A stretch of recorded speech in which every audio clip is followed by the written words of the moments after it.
To this day, Formula 1 fans remember the early 80s as a time of great racers, talented drivers, and great feuds in the realm of the motorsport queen.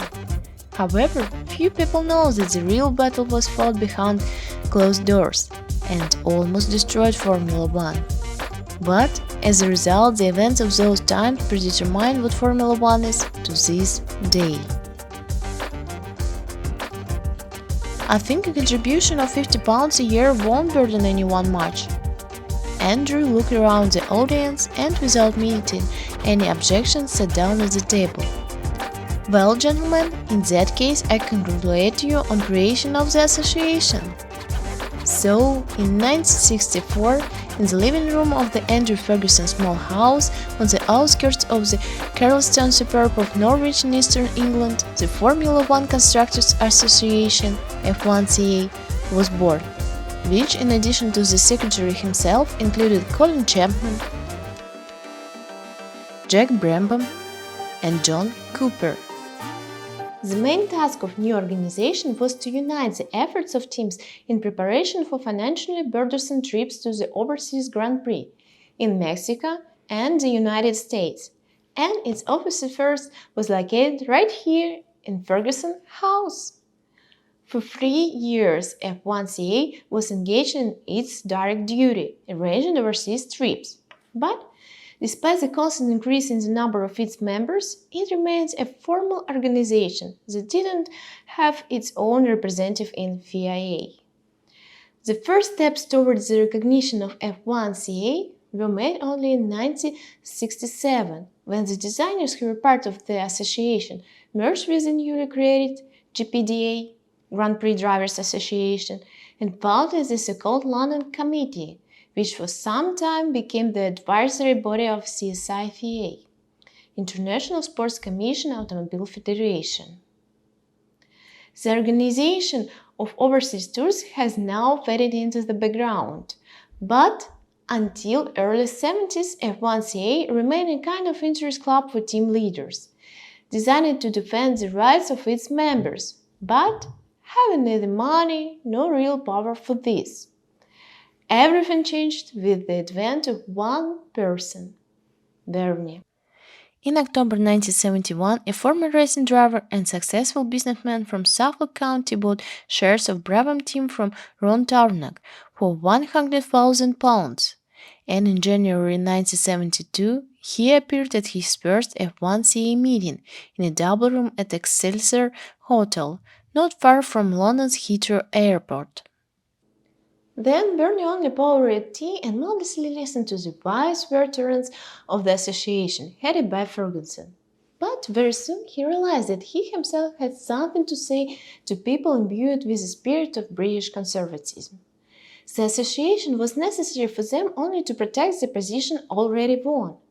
Bernie, ambitious and always feared attack over the fence, Ecclestone needed a strong organization that could, over time, concentrate all the power in Formula 1, and the modest newcomer set about reorganizing the F1CA. Even before the end of the 1972, Andrew Ferguson lost his chair, and on the recommendation of Bernie, a certain Peter McIntosh was elected as F1CA secretary, who had behind him tremendous experience in leading a team of air acrobats. Naturally, such a person managed the association based solely on the advice of Ecclestone. Just a year later, Bernie, still the backstage conductor of F1CA, achieved the abolition of the GPI, Grand Prix International organization, created in November 1972 by former CSI Secretary Henry True, who tried to unite the organizers of the European Formula 1 Grand Prix under his leadership and take control, while reducing by a third the prize money given to the teams for each race. And 5 years later, the Association of Designers actually came under the complete control of Bernie. On January 6, 1978, at a regular meeting of the F1CA, it was decided to appoint Mr. Ecclestone as the president and executive director of the association, and the Ferrari received the armchair of the sports director, and Bernie's friend, one of the founders of March, Max Mosley, became the association's legal advisor. Thus, the responsibilities that previously lay with Peter McIntosh were distributed among the new leaders of F1CA. The association office moved to Brown's head office in Chessington, and with his first decree, the new president changed its name. The spelling of the abbreviation F1CA was very similar to the Italian swear word FICA. So instead of a number, the name now has the letter O, FOCA, Formula 1 Constructors Association. Almost all internal financial matters of Formula 1, including the size of the prize money and even the cost of drivers when moving from team to team, were managed by Bernie in the association. But it was still far from complete victory. The tough battle had to be won to wrest the sport and power and commercial rights to Formula 1 from the CSI. However, here Bernie was no longer confronted by Andrew Ferguson and not even Henry True, who had been fired from the FIA, but by the Seamus Ecclestone himself, a cunning and stubborn opponent, a real fire, the new vice president Jean-Marie Balestre. At the end of 1978, almost simultaneously with F1CA, CSI changed its name. The FIA department, which had governed motorsport since 1922, was reorganized. In place of the Sports Commission, a more independent structure has now emerged, the International Motorsport Federation, FISA, headed by the French journalist and businessman Jean-Marie Balestre. In the mid-70s, the global commercialization of Formula 1 was still in its infancy. But advertising and television had already begun to bring huge money for those times. And Jean-Marie wasn't at all gonna to give Bernie his goose, which had just begun to lay golden eggs. The interests of Balestre and Ecclestone clashed, and at the end of 1978, the era of the famous wars began in Formula 1. FOCA against FISA. At first, the rivals simply looked at each other. In the fall of 1978, CSI-FISA adopted new rules, according to which teams and riders wishing to obtain license to participate in the next World Championship were required to apply to the federation no later than November 15, 1978. For those who didn't have time to do this, a license was issued only after paying a fine of $30,000, a lot of money at that time. In addition, only 28 cars were now allowed to participate in qualification at each Grand Prix, and 24 were allowed to start. In Monaco, 20. The teams didn't like the new rules too much. In addition, Balestre wanted to ban the use of elastic aerodynamic skirts on the sides of cars already in 1979, thereby negating the ground effect that Chapman had just introduced. But, threatened by the overwhelming advantage of the Lotus 79, the designers led by Ecclestone himself had already invested fabulous money in the development of cars with a ground effect, so that Bernie eventually managed to defend the skirts and somewhat cooled the ardor of the FISA president. But this was just only the beginning of the Great War. As it turned out later, Balestre's retreat was temporary. In February 1980, FISA nevertheless banned, without even consulting FOCA, the use of skirts on the sides of cars from January 1, 1981, and increased the minimum weight of cars by 10 kilograms. The indication of the designers knew no bounds. In the spring of 1980, Ecclestone and Mosley began training to fight the Balestre dictatorship, but were stabbed in the back. At the start of the season, there was a split within FOCA. Unlike British teams, which for most part couldn't say goodbye to the good old Cosworths, the French Renault already had a good turbo engine. Ferrari also worked hard on a turbocharged engine.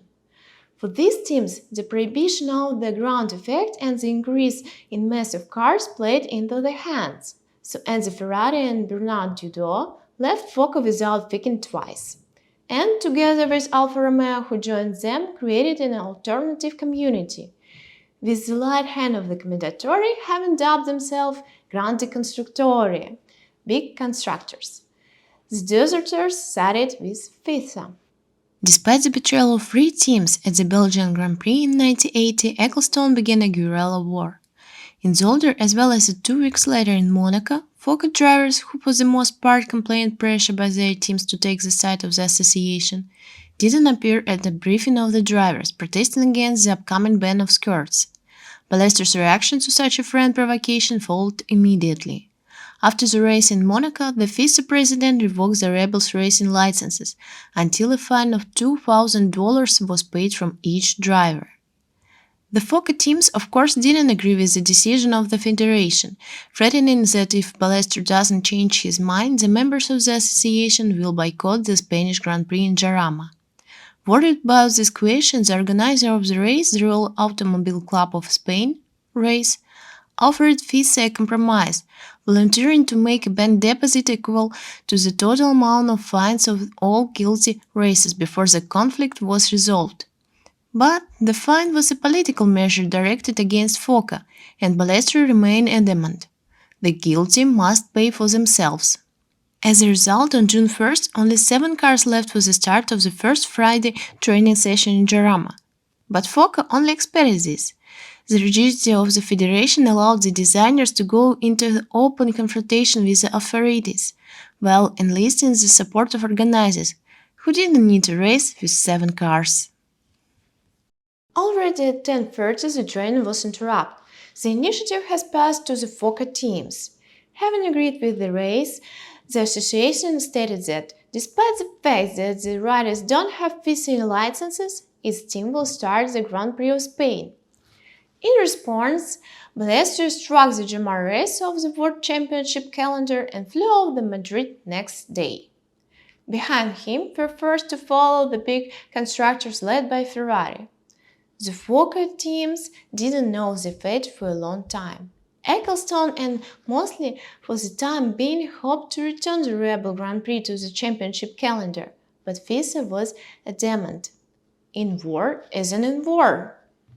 In order not to ruin the championship completely, before the race in France, without having achieved its goal, the association was forced to make peace with the federation. But in fact, Bernie Ecclestone didn't even think of retreating. He only changed tactics, moving from a guerrilla war to an open confrontation with FISA. No sooner had the 1980 World Cup come to an end than the FOCA president set about preparing his revolution. In November, Bernie called a press conference and announced the creation of alternative FISA Federation, WFMES, World Federation of Motorsport, which established its own 15th stage, later the number of races increased to 18, professional Formula 1 World Championship. Ballester's answer wasn't long in coming. Less than a week later, FISA outlawed WFMES, banning FIA member federation from hosting pro championship races in their countries. In addition, Ballester managed to win over 3 more teams to the side of FISA. Ligier, Asella, and the English Toleman now join the big constructors. Designers ran from FOCA like rats from sinking ship. The score was only 11-6 in favor of Bernie. But this didn't break Ecclestone. The remaining teams were determined to boycott the opening race of the FISA World Championship in Argentina. And who knows how this whole story will have ended if money and the old commentator hadn't intervened in the matter. Ballester and Ecclestone felt so carried away by their showdown for right to dispose of the golden eggs that Formula 1 brought them that they themselves almost broke the goose's neck. Political clashes between FOCA and FISA tired viewers and advertisers. Many TV companies, frightened by the confusion that reigned in Formula 1 all winter, began to think about embedding the broadcasts of races. The cessation of broadcasts would inevitably be followed by an outflow of sponsors. So in a few months, Jean-Marie and Bernie will have nothing to share. Fortunately, the warring parties came to their senses in time and, at the suggestion of Enzo Ferrari, sat down at the negotiation table. On January 19, representatives of all Formula 1 teams gathered at the Scuderia base in Maranello. The meeting lasted 13 hours And at the press conference that followed, Balester and Ecclestone, sitting at the right hand of the Ferrari peacekeeper, happily announced to the world that most of differences between FISA and FOCA had been resolved. And after a month and a half of endless legal consultation at the FISA headquarters on Place de la Concorde in Paris, the parties signed the first Accord agreement. Most of this document was devoted to changes in technical regulations. So, since 1981, the use of six-wheeled and all-wheel drive cars was prohibited in Formula 1. The minimum weight was increased to 585 kilograms. Regarding the skirts, a half-hearted decision was made. FISA banned elastic curtains on the sides of the car. However, Balester didn't succeed in completely eradicating the ground effect. Under pressure from FOCA, the use of rigid skirts with a clearance of at least 60 mm was allowed. The teams were pleased with the compromise, but Bernie was the most jubilant. The FOCA president assured the press that his main goal was to protect the interests of the designers, and only very few understood the true reason of his joy. Ecclestone managed to do the impossible, to take away the commercial rights to Formula 1 from Balestra. In accordance with the agreement, sports power still remained in the hands of FISA. FOCA was now authorized on behalf of the Federation to negotiate with organizers of Grand Prix and television companies, and also deal with the distribution of funds within the big circus. Bernie finally got his way. The goose laying the golden eggs was in his hands. Before the signing of the Paris Agreement, FOCA still managed to hold one stage of its alternative championship in Kyalami, the last race in which formulas with elastic skirts started. However, like 1980 Spanish Grand Prix, FISA refused to include the South African Grand Prix in the World Championship. Officially, the 32nd World Cup began only in mid-March in the United States. This time, Ecclestone didn't even practically protest. In accordance with the agreement, FOCA and FISA have now become allies. However, a year later, the recent enemies had to join forces not only on paper, but in practice. The time was troubled, and in January 1982, Balester and Ecclestone were already together, surprising the uprising of the racers. The drivers' union, which had a serious influence on the FIA in the days of Jackie Stewart, had practically disintegrated by the end of the 70s. However, in 1980, the GPDA not only revived, but also dared to start an open rebellion against FISA and FOCA. After Alan Prost, who had a contract with McLaren at the time, fled to Renault with a scandal at the end of 1980, the federation decided to protect teams from such embarrassment in the future. To do this, the federation had an obligation to not change its team before the expiration of the contract period. At the same time, the designers were still able to fire their drivers when they pleased. For the time being, this item didn't cause indignation among the riders. Most of them simply didn't delve into the new form. But in the spring of 1982, two-time world champion Niki Lauda returned to Formula 1 after a two-year vacation. And the Austrian, who had a quarrelsome character, immediately saw in this paragraph an infringement of his rights and freedoms. On Friday, January 21, 1982, when all teams having gathered in Kyalami had already begun to prepare for the first stage of the World Championship, the South African Grand Prix, Niki Lauda and Didier Pironi, who joined him and immediately proclaimed himself president of the GPDA for the greater solidity, began prepare a strike. The conspirators called their comrades as the entrance to the paddock and put them on the bus. The drivers supported the idea of uprising almost unanimously. Only one, Johan Mass, refused. Keke Rosberg, however, agreed to the strike with apparent reluctance. Be that as it may, but having loaded onto the bus, the riders led by Niki Lauda went to Johannesburg, and only Pironi remained on the track for negotiations with FISA. Upon learning of the strike, the team owners were furious. Scrupulous friend Williams, however, was more offended by his riders because they didn't call him in advance. Ecclestone was furious and said that he would fire both of his drivers if they didn't come to the track by the start of the first training session. However, when at 10 a.m. neither Piquet and Patrese nor the rest of the drivers returned to the paddock, Bernie got really worried. The race was in jeopardy, and Bobby Hartlieb, one of the organizers of the Grand Prix, even suggests the teams quickly recruit new drivers. Having coped with the first outburst of anger, the leaders of Formula 1 still sat down at the negotiation table with Pironi. But the parties didn't manage to come to a common denominator for a long time.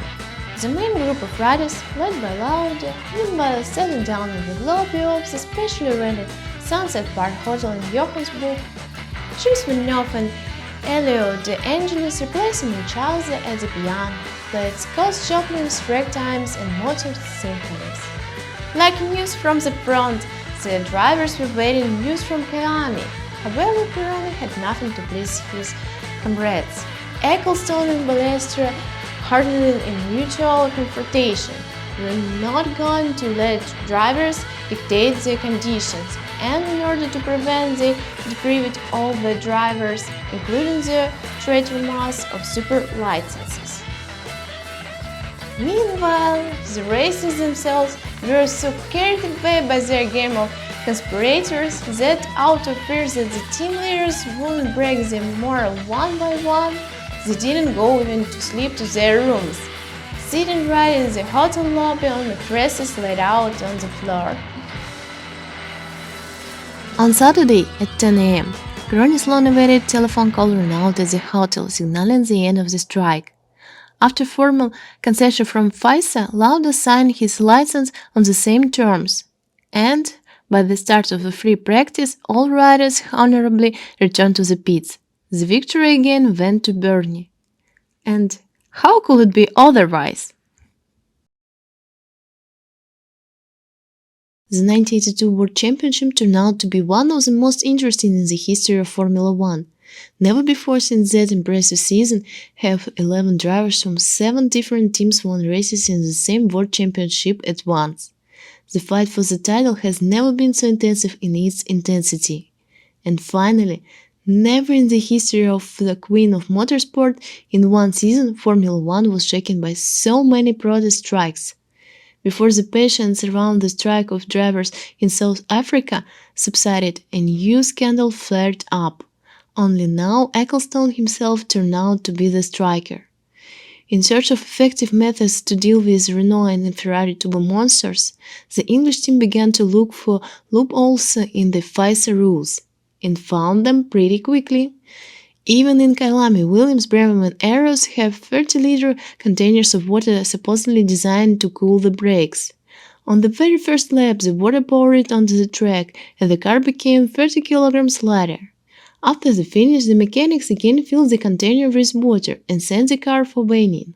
But since Prost won the African GP in Renault, the competitors didn't pay attention to the British ploy.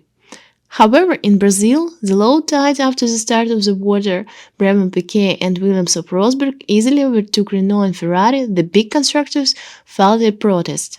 Having listened to the French, the FISA arbitration court quickly disqualified the robbers, thus taking away the victory from Bernie Ecclestone himself. Bernie became furious and dug out the hatchet of war that had already begun to rust. The tactics of the FOCA president weren't new. 1980, Bernie started with a provocation. 2 days before the start of the 4th round of championship in Imola, the FOCA teams announced that they needed time to understand all the intricacies of the court's decision and asked to postpone the San Marino Grand Prix to July. Having been refused, Ecclestone, like 2 years ago in Jarama, announced a boycott of the Grand Prix. This time the FOCA teams didn't even go to Imola. Thus, Bernie seemed to guarantee himself a victory. Only 6 teams were on the FISA side at that moment: Ferrari, Renault, Alfa Romeo, Toleman, Azella and ATS. According to the rules of the Agreement of Concord, the results of the race were counted towards the championship only if at least 13 cars participate in it. We selected only 1 car. And then, once again, Ecclestone was stabbed in the back. He was betrayed by one of the oldest members of the association. Ken Tyrrell. Ken became a treasure not of its own free will. After fourth place by Michelle Alboret in Long Beach, Tyrrell finally managed to attract a title sponsor to the team by signing a contract with Candy for 3 races. In addition, at the Imola Grand Prix, Ken signed a contract with the local company Ceramica Imola. Sponsors demanded the participation of the team in the race, threatening the unfortunate Tyrrell with a termination of contracts and lawsuits of hundreds of thousands of dollars, and he had no choice but to obey their will. And a week later, Ecclestone himself found himself in a similar situation. After a relatively boring race at Imola, out of 14 cars only 6 made it to the finish line, sponsoring television companies put pressure on the FOCA president, demanding to the return of full-fledged show, and forced Bernie to surrender. In Zolder, the FOCA cars are back on track, but Ecclestone won't be Ecclestone if he didn't draw the proper conclusion from his defeat. To finally take control of Formula 1, Bernie needed power over the federation. While Balestre was at the helm of FISA, FOCA seemed to be sitting on a powder keg. Any spark could lead to disaster. But no, Bernie understood this very well. Open confrontation was no longer needed. Ecclestone tied his own hands by taking control of FOCA's commercial rights to F1. Sponsors won't forgive him another war with Balestre. Therefore, after considering the situation, Bernie once again changed tactics. Napoleon of Formula 1 decided not to storm the gates of FISA, but to take Balestre by cunning. Ecclestone made peace with the Federation and turned from the worst enemy into best friend of Jean-Marie. And although it took barely 9 years to realize his plan and become the sovereign master of the big circus, he nevertheless achieved his goal. In late 1991, having finally lulled Balestre vigilance, Ecclestone helped his friend Max Mosley, once a modest legal advisor to FOCA, win the next election for the presidency of FISA. Thus, after a 13-year war, the most powerful sports empire of the second millennium was born, which today is respectively called modern Formula 1. This went on for 25 years, until Liberty Media has come. However, Ecclestone himself pretends that he has never heard of any wars. "I never fought with Balestre. I'm a businessman," Ecclestone wanders gleaming in the sun with glasses of his glasses. And wars are all inventions of journalists.